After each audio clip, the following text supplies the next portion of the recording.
So, all of you uh, out there that have been Georgia fans for a while, you showed up before 21 and 22. You showed up before Kirby Smart got here. You lived through Mark Richt's tenure. Maybe even beyond that. There's not too many of those left. But surely they're out there, and that is who I'm speaking to. I'm not speaking to people that want to rationalize what we went through and to try to find some kind of lipstick to put on the pig. Those people are beyond help. I'm not even trying to talk to those people. I'm talking to people that understand. Yes, Georgia can have a 7-6 season. They had plenty of them with Mark Richt. They didn't always win 10 games. And they were hardly ever taken seriously when it came down to it in the realm of championships. They simply never were for real. And that's something that Georgia is a rather recent development. That's a rather recent development for Georgia to be genuinely in the mix. Because most of our existence, we've not been a part of that championship discussion. Even years when we win a lot and win the SEC, we're still not national championship material. You could go all throughout the ages. Good teams won the SEC, but didn't make a dent in the bowl game, and they finished in the top 5 maybe. So Georgia only recently with Kirby Smart ever truly became in that championship level, and they're throwing it away because you've already fallen from that. And you're falling it the same way it usually happens. After your last ring, you had a really good record, 12-0, but you lost to Alabama and you didn't get invited because you weren't as impressive. It wasn't an obvious fact you should be in the playoffs.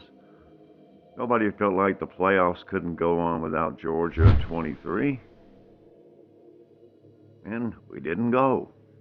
And this year we were in the playoffs and basically weren't because we never showed up. We scored 10 points.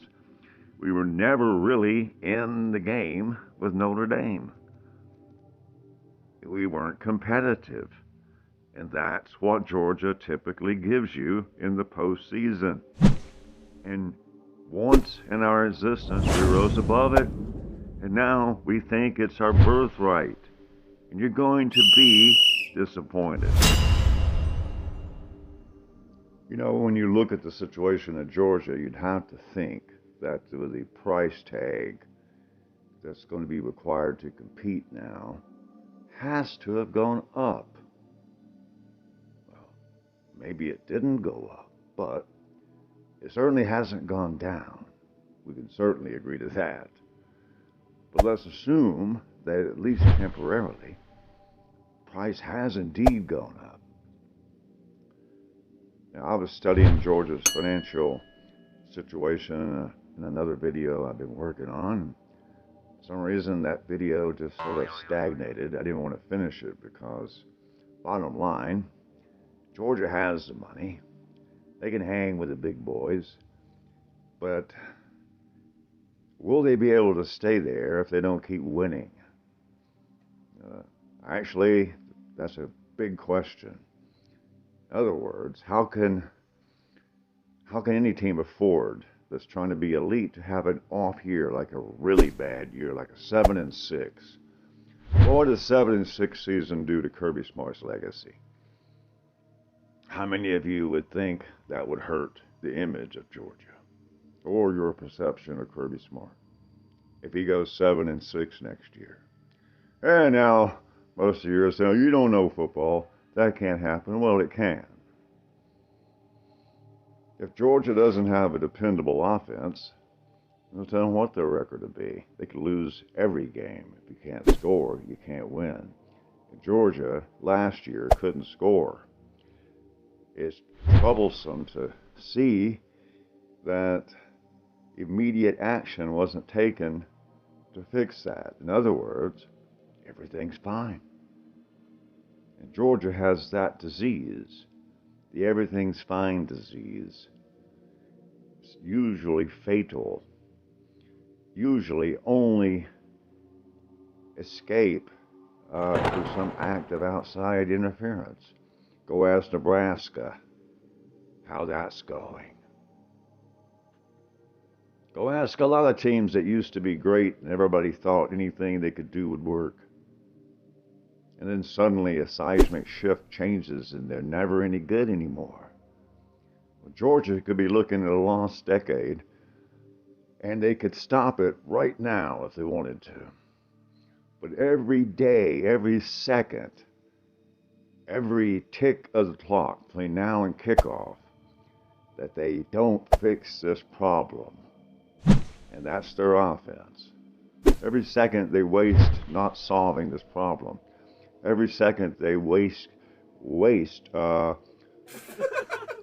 depending on the same outcome, or depending on a better outcome with the same, approach. It's called insanity.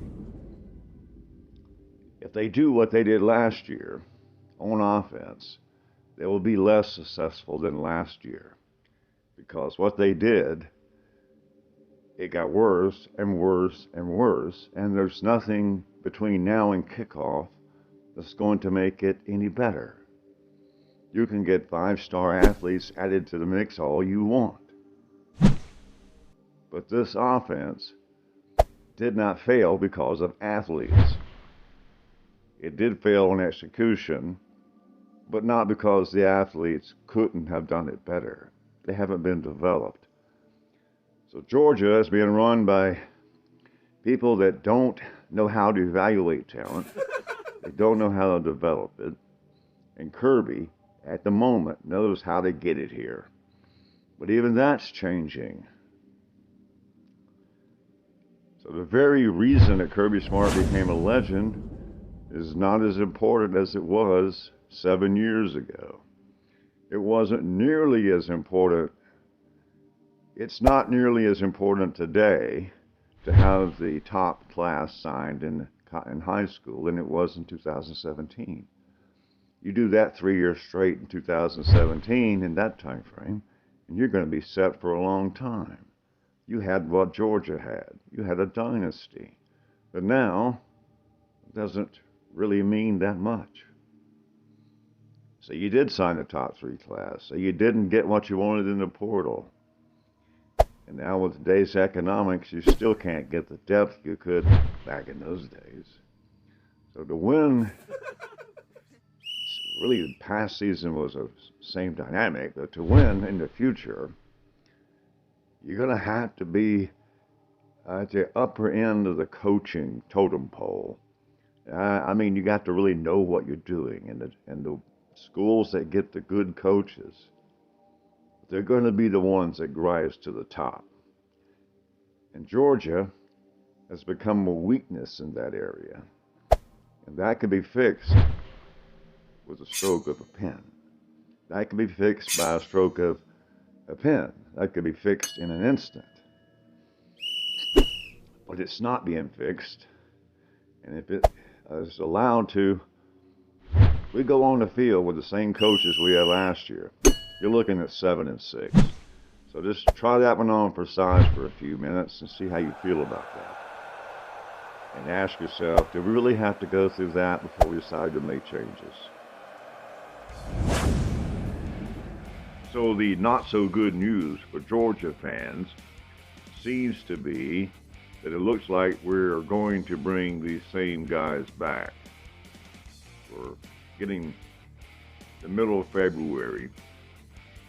No changes have been announced. Sorrells looks like he's still here.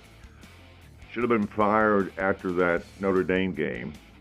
A serious head coach would have fired the offensive line coach after that game. He would have.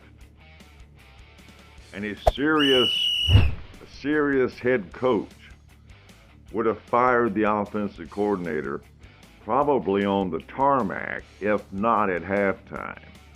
But we're not getting that. We're not getting that at all.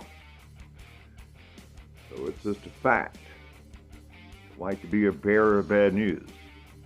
But if this coaching staff that we had last year does manage to touch that field when they kick off this season, don't expect anything.